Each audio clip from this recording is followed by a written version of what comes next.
नमस्कार। माइंडफिट चैनल में आपका स्वागत है। आज मैं आपको एक बहुत प्रेरक कहानी सुनाने जा रहा हूं। भिखारी राजा और एक दयालु युवक। एक बार की बात है, प्राचीन भारत के एक राज्य में एक बहुत नेक दिल राजा राज करता था। उस राजा की कोई संतान न थी जिसे कि वह अपना उत्तराधिकारी बना पाता। राजा बूढ़ा होता जा रहा था। वह एक सुयोग्य उत्तराधिकारी चुनना चाहता था ताकि उसका राज्य सुरक्षित रहते हुए समय के साथ और समृद्ध होता रहे। राजा ने पूरे राज्य में मुनादी करवाते हुए उत्तराधिकारी के रूप में योग्य युवाओं को साक्षात्कार के लिए अपने पास आमंत्रित किया। साक्षात्कार के आधार पर ही नए उत्तराधिकारी का चयन किया जाना था। उम्मीदवारों के लिए सिर्फ एक शर्त थी कि उनके दिल में अपने देशवासियों के प्रति अगाध प्रेम होना चाहिए। पूरे राज्य के युवाओं में नया राजा बनने की संभावनाओं को लेकर बेहद उत्साह था। एक सीमांत इलाके के पिछड़े गांव में रहने वाले एक गरीब युवक तक भी यह सूचना पहुंची। वह भी बहुत उत्साहित था।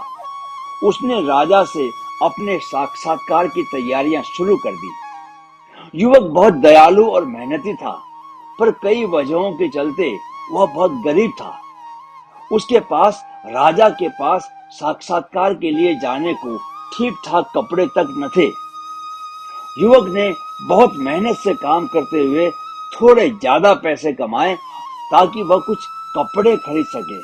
कपड़ों के साथ उसने खाने पीने का कुछ जरूरी सामान भी खरीदा ताकि वह राजा के महल तक की लंबी यात्रा पूरी कर सके। नए कपड़े पहनकर और खाने पीने का सामान एक पोटली में बांधकर युवक ईश्वर का नाम लेकर लंबी यात्रा पर निकल पड़ा। वह कई दिनों तक पैदल चलता रहा और अंततः महल के बहुत करीब पहुंच गया। महल के करीब ही उसे सड़क के किनारे एक बहुत फटेहाल भिखारी दिखाई दिया। वह फटे कपड़ों में ठंड से कांप रहा था। युवक को देखकर भिखारी ने अपने हाथ फैला दिए और मदद की याचना करने लगा। वह कपकपाती आवाज में बोला, मुझे बहुत ठंड लग रही है और मैं बहुत भूखा भी हूँ। साहब, मेरी कुछ मदद करो। युवक उसकी इतनी खराब हालत देख पिघल गया। उसने तुरंत अपने नए कपड़े निकालकर भिखारी को दे दिए। उसने अपने पास बची खाने पीने की चीजें भी उसे दे दी। भिखारी उसके सम्मुख नतमस्तक हो गया। उसने युवक को सुखी जीवन की 1000 दुआएं दी। युवक ने क्योंकि अपने नए कपड़े भिखारी को दे दिए थे, उसे राजा के सम्मुख साक्षात्कार के लिए जाने में थोड़ी हिचकिचाहट हो रही थी, लेकिन उसने बहुत हिम्मत करके अपने पुराने कपड़ों में ही राजमहल के भीतर जाने का मन बनाया। राजमहल के भीतर प्रवेश करने के बाद राजा के सिपाहियों ने उसे उस हॉल का रास्ता दिखाया जहां सभी युवक राजा से साक्षात्कार के लिए प्रतीक्षा कर रहे थे। यात्रा की थकान मिटाने के लिए दिए गए थोड़े से वक्त में आराम कर लेने के बाद उसे उस कक्ष में ले जाया गया जहां राजा एक एक कर सभी युवा उम्मीदवारों से साक्षात्कार कर रहा था। कक्ष में प्रवेश करने के बाद वह राजा का अभिवादन करने के लिए बहुत नीचे तक झुका, लेकिन जब उसने नजर उठाकर राजा के चेहरे की ओर देखा तो वह सकते में आ गया।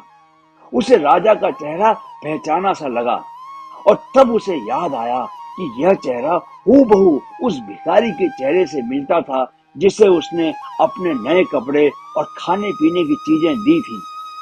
राजा उसके चेहरे पर हैरानी के भाव देखकर मुस्कुराते हुए बोला, हाँ हाँ, तुमने ठीक पहचाना। मैं वही भिखारी हूँ जिसे तुमने रास्ते में देखा था। लेकिन आपने खुद को भिखारी के रूप में क्यों बदला? आप तो राजा हैं। युवक ने हैरत भरे भाव से पूछा।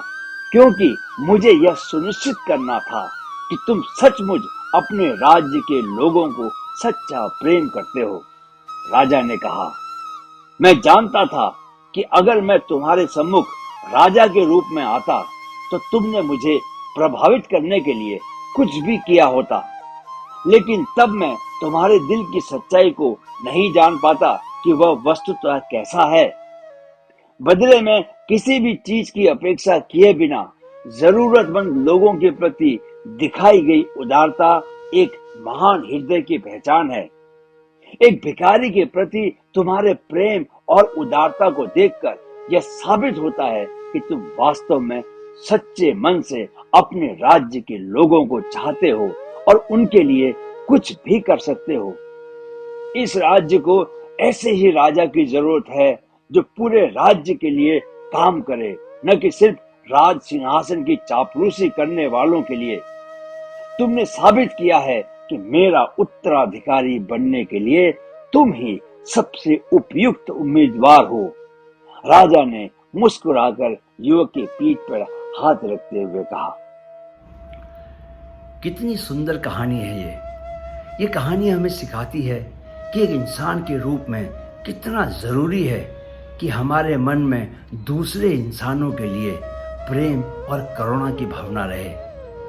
इंसान में विजडम यानी बुद्धिमत्ता ज़रूरी है, लेकिन सबसे ज़रूरी नहीं है। सबसे ज़रूरी प्रेम और करुणा की भावना है, क्योंकि ये दो भाव ही हैं जो इस संसार को समृद्ध करते हैं, जो इस संसार को खूबसूरत बनाते हैं। इनफैक्ट मैं ये कहूँगा कि ये जो दो भाव हैं, करुणा और प्रेम का भाव, यही दो भाव संसार के लिए हमारा सबसे बड़ा उपहार हो सकते हैं। इसलिए और कुछ हो ना हो आपके पास, दूसरे लोगों के लिए अपने मन में हमेशा दया, मैत्री, प्रेम और करुणा का भाव जगाए रखें। इसी में आपको भी शांति मिलेगी और इसी में विश्व का भी कल्याण होगा। वीडियो देखने के लिए बहुत बहुत शुक्रिया।